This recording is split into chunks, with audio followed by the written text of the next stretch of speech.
Hello प्यारे बच्चों, सुप्रभात। तो आज मैं कक्षा 8 को हिंदी व्याकरण में पाठ 10 पढ़ाऊँगा। पाठ 10 का नाम है निपात।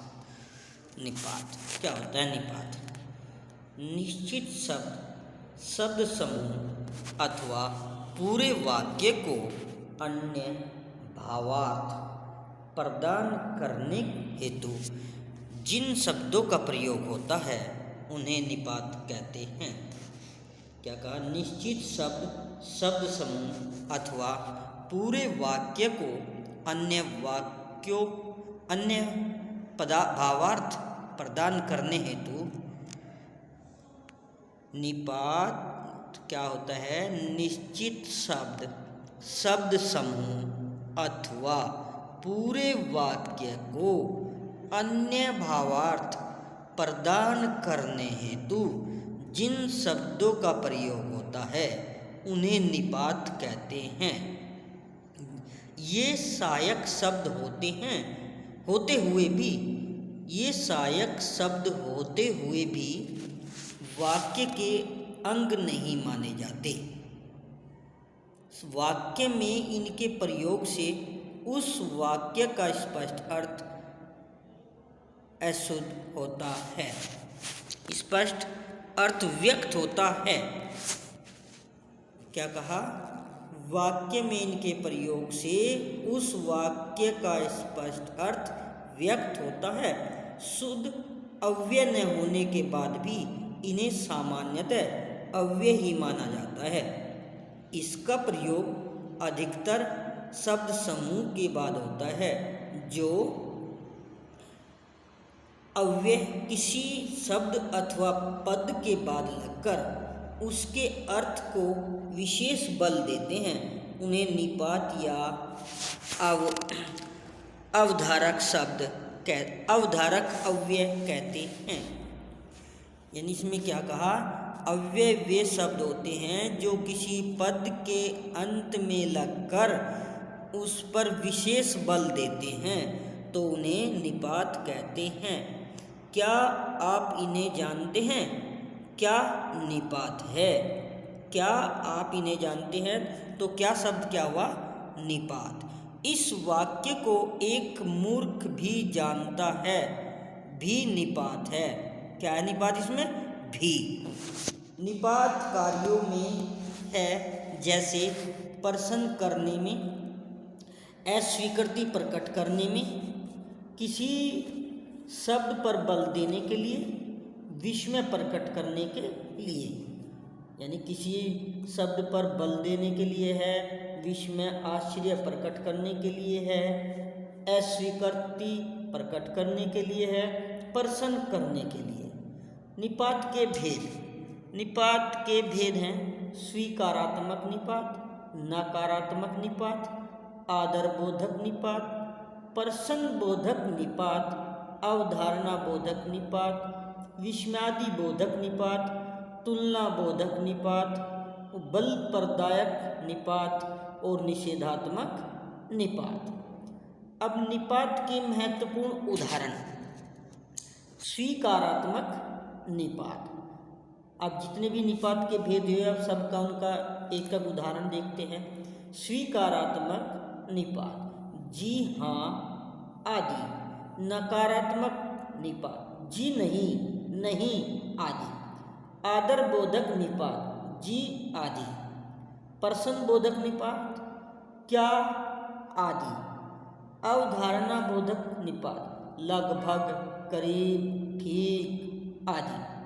विस्मयादि बोधक निपात, काश, क्या आदि।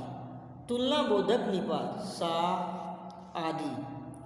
बल प्रदायक निपात, केवल, सिर्फ, ही आदि। निषेधात्मक निपात, खबरदार, मत आदि। यानी ये जो उदाहरण दी गए ये निपात के महत्वपूर्ण उदाहरण हैं। हिंदी में प्रचलित निपात के कुछ उदाहरण। ही इसका प्रयोग एक व्यक्ति, बात या स्थान पर विशेष बल देने के लिए होता है, जैसे आशा घर में ही रहेगी। आशा घर में ही रहेगी। यह कार्य केवल तुम ही कर सकते हो। भी का देखो प्रयोग, जब किसी व्यक्ति, वस्तु या स्थान के साथ अन्य को जोड़ा जाता है तो भी का प्रयोग होता है। जैसे राम के साथ लक्ष्मण भी वन गए थे। तुम भी मेरे साथ चलना। तुम भी मेरे साथ चलना। अब आ गए। अब है तक किसी व्यक्ति अथवा कार्य की सीमा निश्चित करता है। तक शब्द जो है किसी व्यक्ति अथवा कार्य की सीमा व्यक्त करता है, निश्चित करता है। जैसे 10 तक गिनो, 10 तक गिनो। बात अपने तक रखना, बात अपने तक रखना। इसके बाद आता है मात्र। इसका प्रयोग केवल या अकेले के अर्थ को महत्व देने के लिए होता है। मात्र का प्रयोग केवल या अकेले के अर्थ को महत्व देने के लिए होता है। केवल अथवा मात्र में से एक का प्रयोग होना चाहिए। जैसे प्रभु का नाम लेने मात्र से काम हो गया। प्रभु का नाम लेने मात्र से काम हो गया। केवल तुम ही जा सकते हो। केवल तुम ही जा सकते हो। अब है भर। यह अव्यय सीमितता और विस्तार दोनों को व्यक्त करता है। सीमित यानी थोड़ा, विस्तार अधिक, कम और ज़्यादा दोनों को व्यक्त करता है। जैसे आदमी को जीवन भर सीखना चाहिए। आदमी को जीवन भर सीखना चाहिए। विश्व भर में गांधी जी का नाम है। अब आता है तो इसका प्रयोग प्राय क्रिया के साथ उसका परिमाण या मात्रा आदि को प्रकट करने के लिए होता है।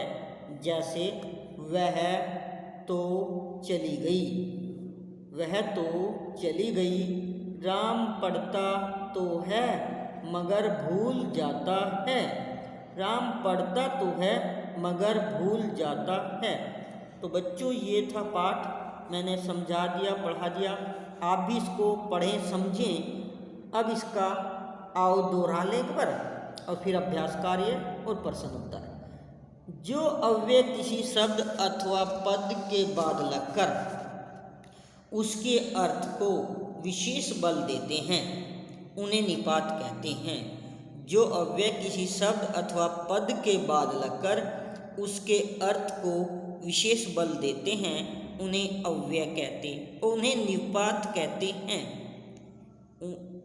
जो अव्यय किसी शब्द अथवा पद के बाद लगकर उसके अर्थ को विशेष बल देते हैं उन्हें निपात कहते हैं। नेक्स्ट नंबर, निपात के भेद। स्वीकारात्मक, नकारात्मक, आदरबोधक, प्रश्नबोधक, अवधारणाबोधक, विस्मयादिबोधक, तुलनाबोधक, बल प्रदायक, निषेधात्मक। ये पाठ में पढ़ा भी दिए गए हैं। अब चलते हैं अभ्यास कार्य। सही विकल्प छांटिए। निपात किसे कहते हैं? क, अव्यय का शाब्दिक अर्थ। ख, विकारी शब्दों का वाक्यों में प्रयुक्त होने पर अर्थ बदल जाता है। ग, जो अव्यय किसी शब्द के बाद लगकर उसके अर्थ में विशेष बल देते हैं। घ, जो अव्यय किसी शब्द के बाद लगकर उसके अर्थ में विशेष बल प्रदान करते हैं। तो क्या कौन सा हुआ? ग, जो अव्यय किसी शब्द के बाद लगकर उसके अर्थ में विशेष बल देते हैं। तो उत्तर नंबर व का ग। अब नंबर 2, निपात के कितने भेद हैं? 9, 10, 12 या 5? तो निपात के भेद हैं 9, क वाला ऑप्शन सही। नंबर 3, निषेधात्मक निपात का उदाहरण है खबरदार, काश, करीब, सिर्फ। तो कौन सा हुआ? खबरदार। निषेधात्मक निपात का उदाहरण खबरदार, क ऑप्शन सही। नंबर 4, अवधारणात्मक निपात का उदाहरण है, अवधारणात्मक निपात का उदाहरण है क्या, ठीक, सा, मत। तो कौन सा है? ख, ठीक। तो बच्चों ये थे इसका अभ्यास कार्य, पढ़ा दिया गया, अभ्यास कार्य हो गया। अब इसके प्रश्न उत्तर कराते हैं। पाठ छोटा ही है, ज़्यादा बड़ा नहीं है, इसलिए सारा काम आज ही समाप्त हो जाएगा। तो अब चलते हैं प्रश्न उत्तर।